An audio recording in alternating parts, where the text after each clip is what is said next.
महाशंकर सहकारी साखर कारखान्याचे अध्यक्ष आणि राष्ट्रवादी काँग्रेस पक्षाचे नेते सन्माननीय बाळासाहेब बेंडे आज आपण शिरूर लोकसभा मतदारसंघातील राजकीय रणधुमाळी संदर्भात त्याची मुलाखत घेणार आहोत. नमस्कार. नमस्कार. सहकार मंत्री दिलीप वळसे पाटील यांची तब्येत आता व्यवस्थित झालेली आहे. म्हणजे त्यांनी आता हॉस्पिटलमध्ये जरी असले तर संपर्क चालू ठेवला आहे. मग त्यांच्या उपस्थितीत आता आपली जबाबदारी जास्त वाढलेली आहे. त्या दृष्टीने शिवाजी आढळराव पाटील यांच्यात आणि राष्ट्रवादी काँग्रेस पक्षामध्ये समन्वयाची भूमिका चालू आहे का चांगल्या पद्धतीने?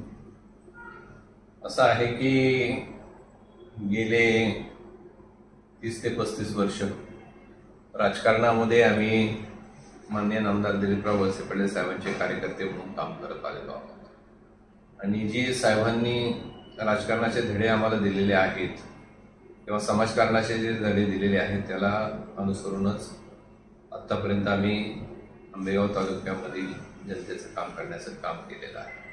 जरी आज साहेबांची तब्येत बरी नसली तरी सुद्धा प्रत्येक कार्यकर्त्याची ही आमची जबाबदारी आहे की साहेबांच्या अनुपस्थितीमध्ये कुठलीही उणीव भासून न देता सर्व ताकद पणाला लावून शिवाजीराव आढळराव पाटील यांना निवडून आणण्यासाठी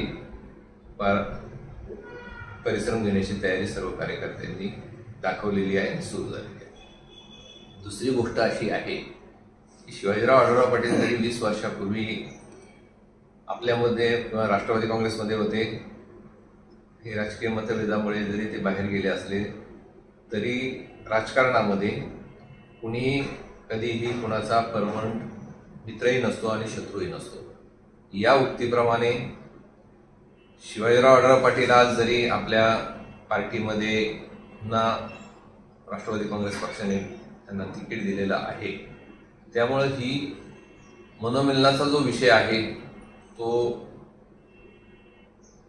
ज्यावेळेस शिवाजीराव आढळराव पाटलांचं प्रवेश राष्ट्रवादी काँग्रेस पक्षामध्ये झाला त्याच्यानंतर ती प्रक्रिया सुरू झाली आणि जवळजवळ आता 90 ते 95% कार्यकर्त्यांचं मनोमिलन झालेलं आहे. आणि शेवटी आंबेगाव तालुक्यातील उमेदवार आहे शिवाजीराव आढळराव पाटील आणि मग त्या दृष्टिकोनातून आपल्या तालुक्यातल्या उमेदवाराला निवडून आणण्यासाठी कार्यकर्त्यांनी आता कंबर कसलेली आहे. आंबेगाव विधानसभा मतदारसंघात म्हणजे साधारण 42 गावं खालची शिरूरची येतात.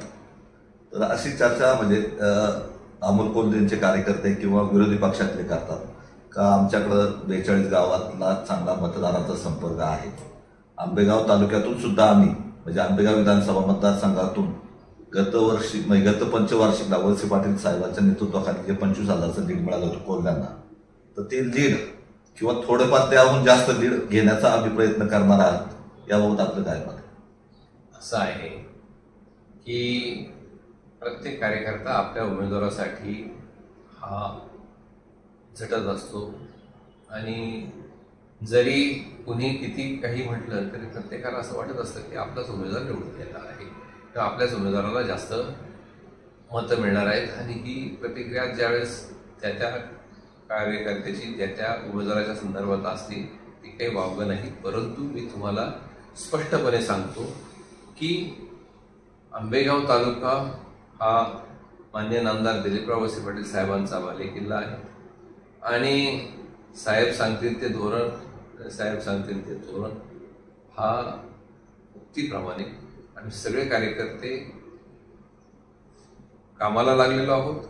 आणि तुम्हाला मी 100% गॅरंटी देतो की गेल्या वेळेपेक्षा जास्त मताधिक्य यावेळेस जसं अमोल कोल्हेंसाठी साहेबांनी काम केलं आणि आंबेगाव तालुक्यामधून कोल्ह्यांना 25,000चं लीड मिळालं.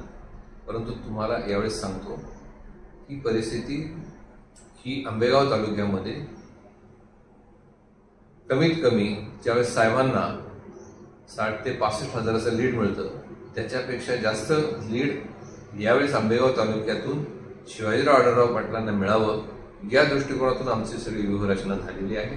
आणि आम्हाला आत्मविश्वास आहे की आंबेगाव तालुक्यातला मतदार हा आम्हाला सहकार्य करेल आणि शिवाजीराव आढळराव पाटलांना कमीत कमी 1,00,000च्या मताधिक्याने म्हणजे 42 गावं आणि आंबेगाव तालुका असा मिळून लीड देईल अशा पद्धतीची आत्मविश्वास आमच्यामध्ये आहे आणि त्या पद्धतीची व्यूहरचना आणि काम आमच्याकडून चालू आहे.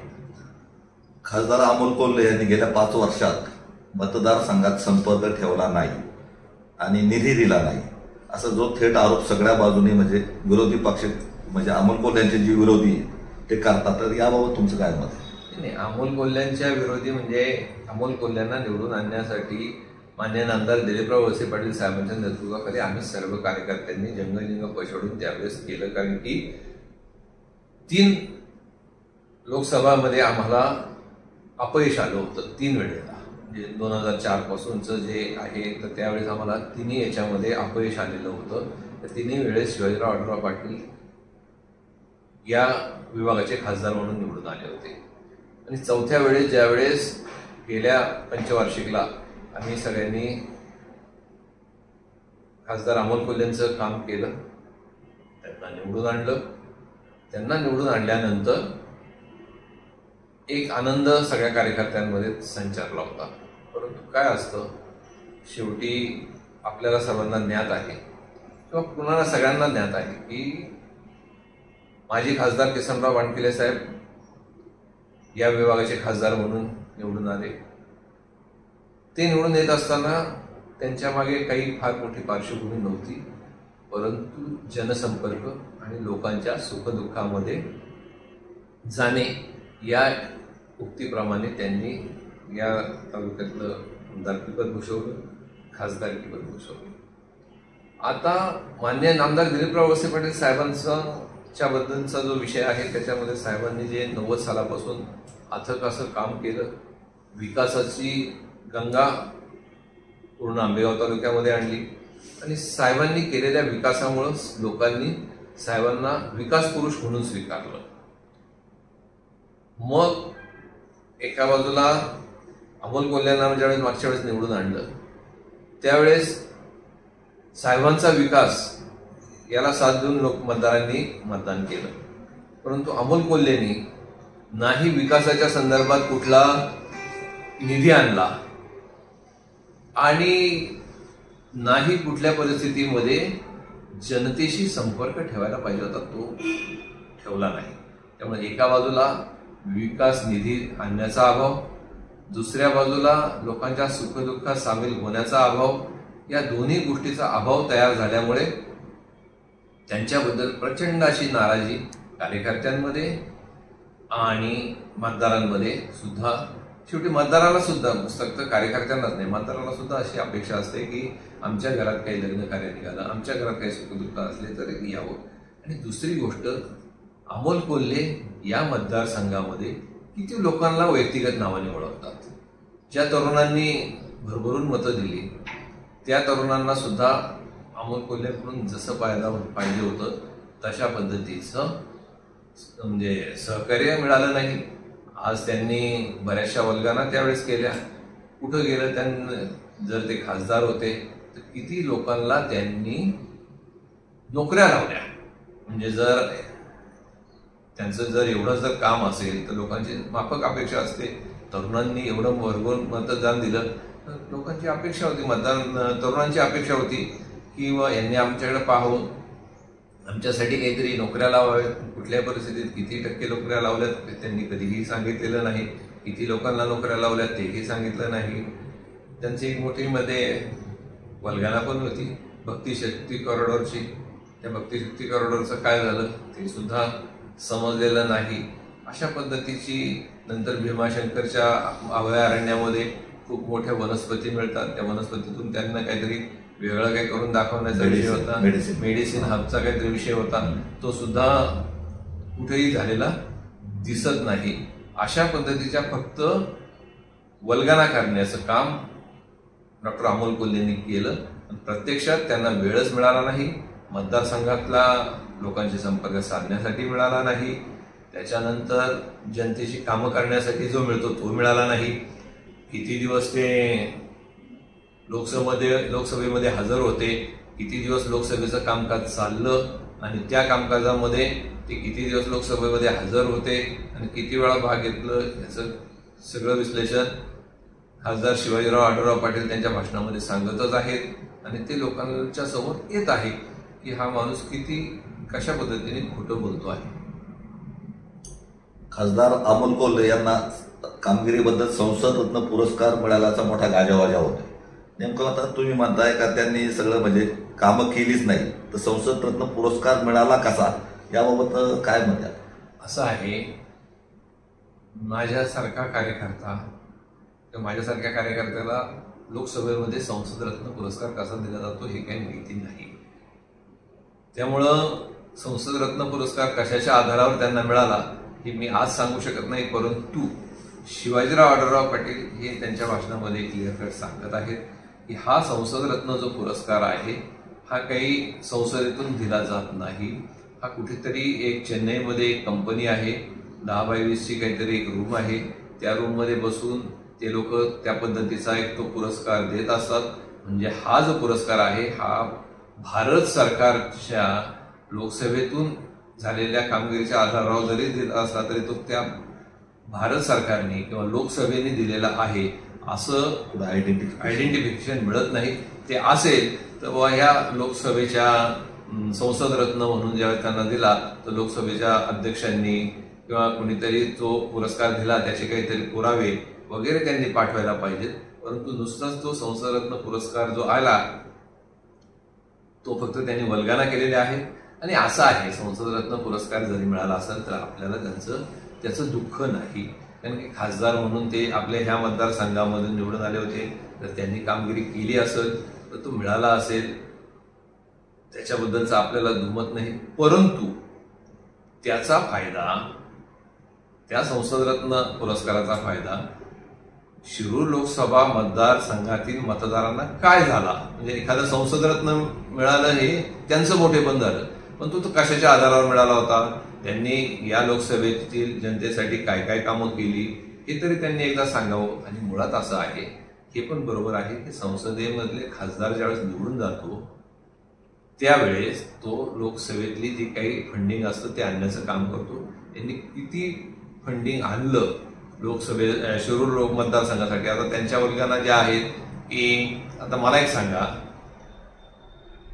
हायवेचं काम किंवा बायपासची ही जी कामं आहेत ही काम सुरुवातीला शिवाजीराव आढळराव पाटील खासदार असताना सुरू झालेलं काम आहे.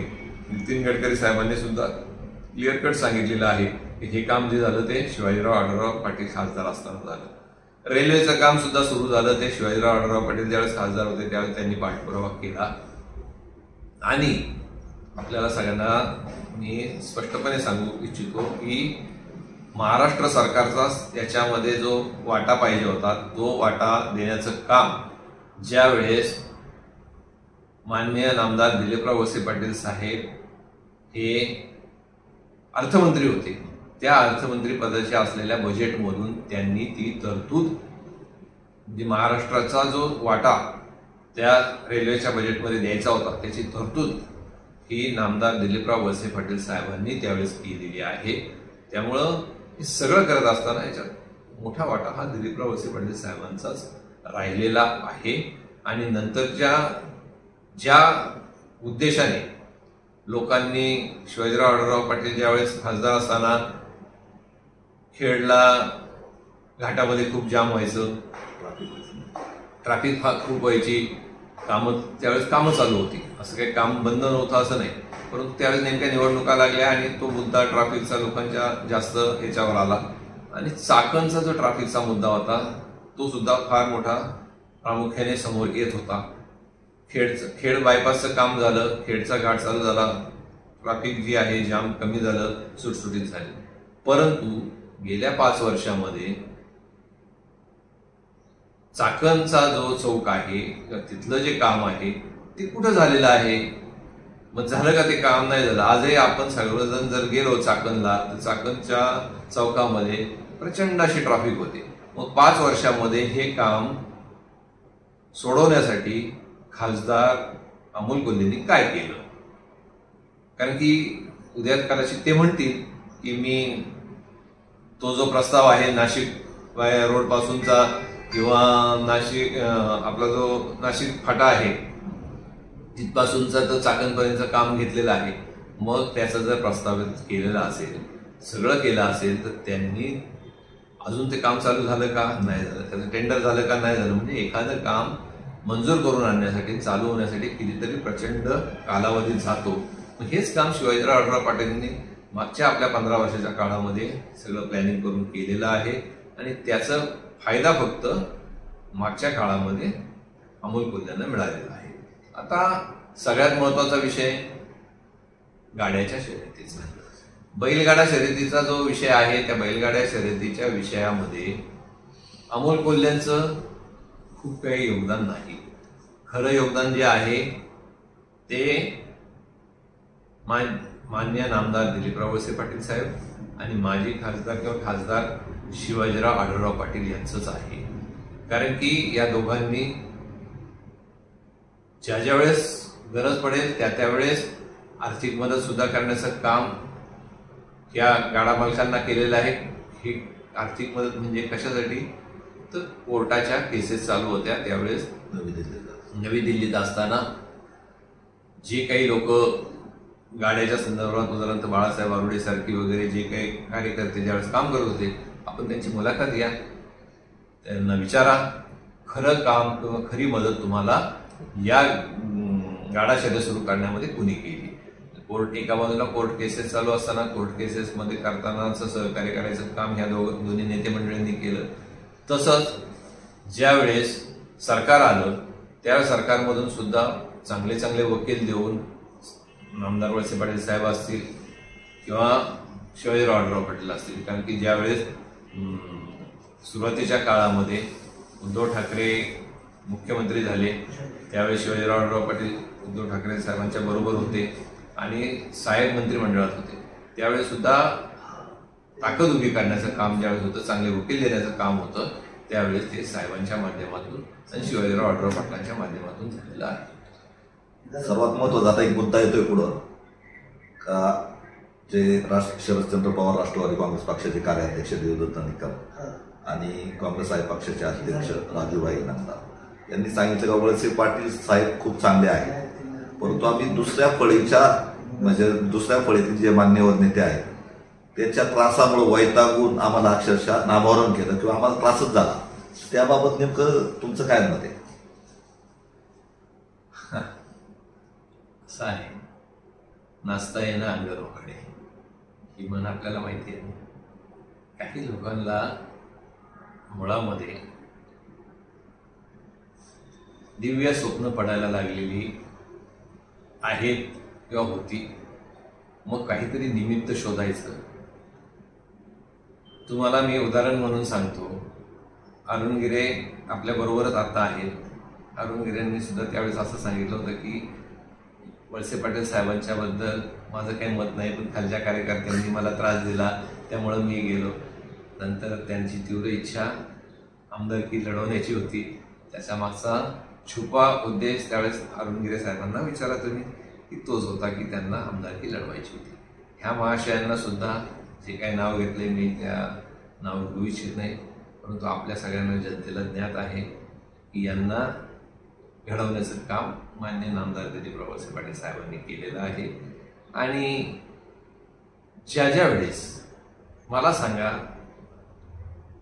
एखादं तरी उदाहरण द्या की यांना ह्या लोकांना राजू नामदारचा काही संबंध, तो काँग्रेस पक्षामधला त्याचा अध्यक्ष आहे, त्यांचा विषय वेगळा आहे. पण तुझे दुसरं नाव जे तुम्ही घेतलं, मला ते नाव घेऊन त्याला मोठं करायचं इच्छा नाहीये.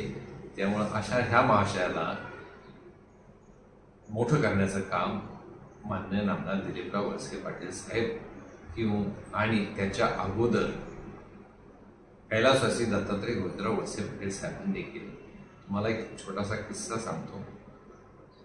ज्यावेळेस ह्या महाशयावर नागापूरमध्ये हल्ला झाला आणि त्याच्या मागे काही लोक पिस्तूल घेऊन लागली, त्यावेळेस हा बाबा शेतातून पळत पळत पळत पळत जीव वाचवण्यासाठी कुठे पोहोचला होता? निरगुडसर येथे कैलासवासी दत्तात्रय गोविंदराव वळसे पाटील यांच्या चरणाशी आला, आश्रयाला आश्रयाला आला.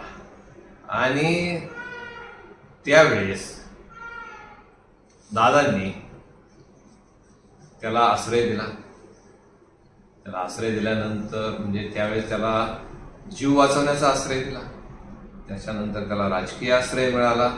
आणि या सगळ्याच्या ह्याच्यातून त्याला दादांनी पहिला ताकद दिली.